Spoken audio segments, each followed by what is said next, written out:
12 April 2025 रोजी केंद्रीय गृहमंत्री अमित शहा यांचा संभाव्य रायगड दौरा असताना महाडमधून जहाल नक्षलवाद्याला पोलिसांनी ताब्यात घेतल्याने सर्वत्र खळबळ माजली आहे। एप्रिल 27 रोजी महाडमधील देशमुख कांबळे गावातून जहाल नक्षलवाद्याला पकडल्याची घटना घडली असून याआधी देखील अनेकदा महाडमधून नक्षलवादी पकडल्याचे घटना घडल्या आहेत। काही महिन्यांपूर्वी मध्य प्रदेशमधून खून करून पळून आलेल्या आरोपीला देखील महाडमधून अटक केल्याची घटना घडल्याने सर्वत्र भीतीचे वातावरण आहे।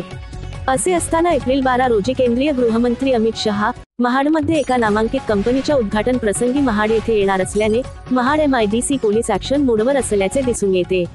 मार्च 27 रोजी मध्यरात्री महाड येथील देशमुख कांबळे गावातून बिहार स्पेशल टास्क फोर्स आणि महाड MIDC पोलिसांच्या संयुक्त कारवाईने या नक्षलवाद्याला अटक केल्याची माहिती पोलिसांनी दिली आहे। संबंधित आरोपीवर 2014 मध्ये बिहार येथे देशद्रोहाचा गुन्हा दाखल आहे। मागील काही महिन्यांपूर्वी महाडमधून बांगलादेशी घुसखोरांना देखील अटक करण्यात आले होते, परंतु देशमुख कांबळे गावातून जहाल नक्षलवाद्याला पकडल्याची घटना उघडकीस आल्याने सर्वत्र खळबळ माजली असल्याचे दिसून येते। अशा प्रकारच्या नवनवीन व्हिडिओ आणि चालू घडामोडी पाहण्यासाठी TV7 मराठी महाराष्ट्र न्यूज या चॅनेलला लाईक, शेअर आणि सबस्क्राईब करा।